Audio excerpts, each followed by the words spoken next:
Bueno, continuando con el pensamiento de David Ricardo, ahora vamos con la teoría de las ventajas comparativas.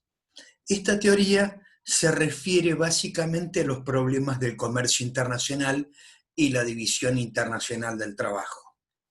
Lo que plantea Ricardo es que lo que conviene a todos los países es la especialización. Apliquemos la división del trabajo al comercio internacional.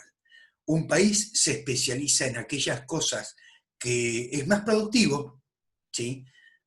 Y se produce mucho, dedica su esfuerzo a aquello que es más productivo e intercambia con el resto del mundo el resto de las cosas, va a obtener una mayor cantidad de bienes.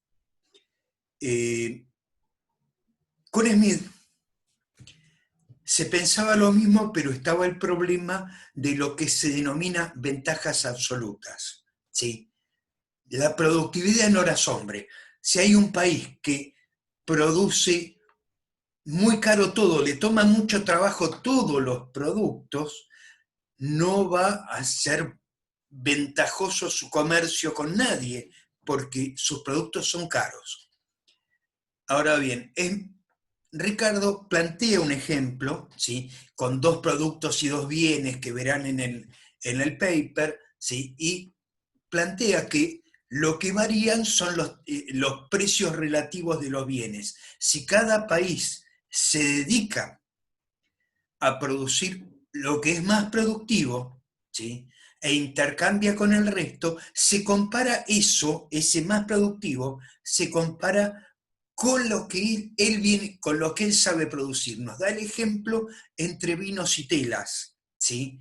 Donde Portugal produce más barato ambas cosas e Inglaterra más caro. Le toma más horas hombre producir, es más caro.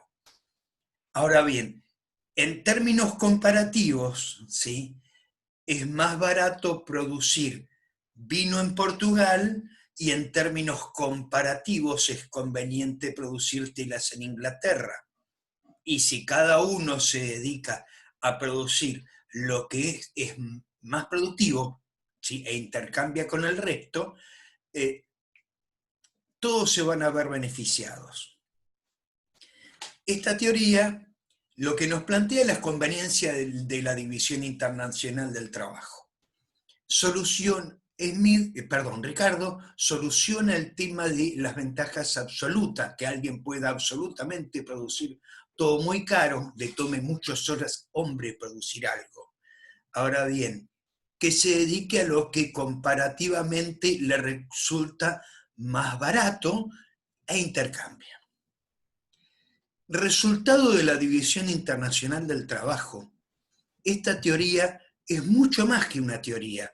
Es el diseño del capitalismo en el siglo XIX, en el siglo XX y en muchas cosas todavía hoy.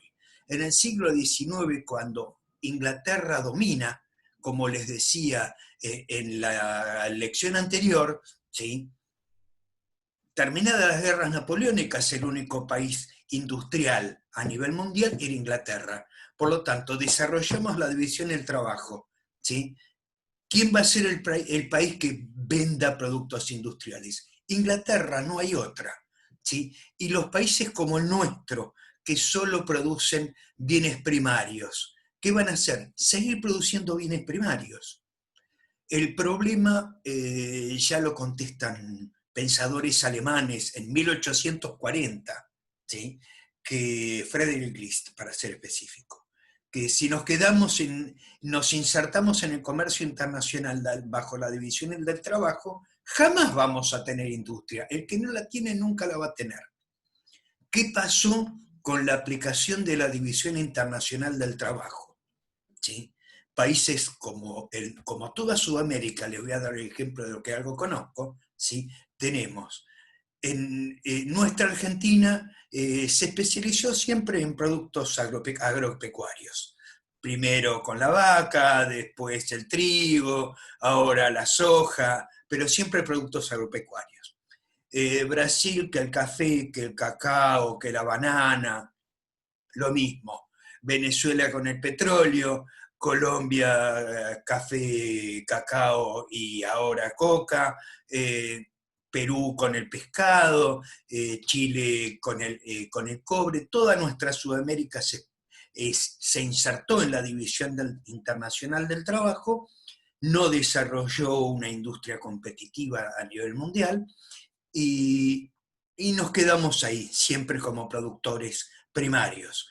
El problema que esto tiene es que si no hay desarrollo industrial, el país no crece su producción y es incapaz de incluir a la población que genera el mero crecimiento que nosotros tenemos una tasa de crecimiento poblacional del 1 y pico anual. Y eso no va a cambiar, entremos o no entremos en la división del trabajo. Hay que generar empleo para incorporar el conjunto de la población.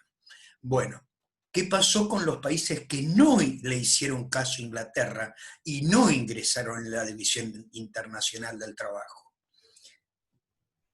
Los principales ejemplos, así, en el siglo XIX, en 1850, 1880, ¿qué tenemos? En Europa, Alemania, que desarrolló la teoría y planteó, nosotros vamos a crecer protegiendo nuestro mercado interno.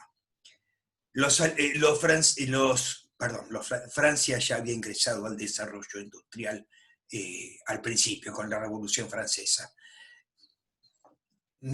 Japón, con la Revolución Meiji, sale del feudalismo e ingresa decididamente un desarrollo capitalista nacional, con un fuerte rol del Estado, eso es lo que lo hace un país distinto, y Estados Unidos, que con su guerra civil dirime qué tipo de capitalismo va a desarrollar.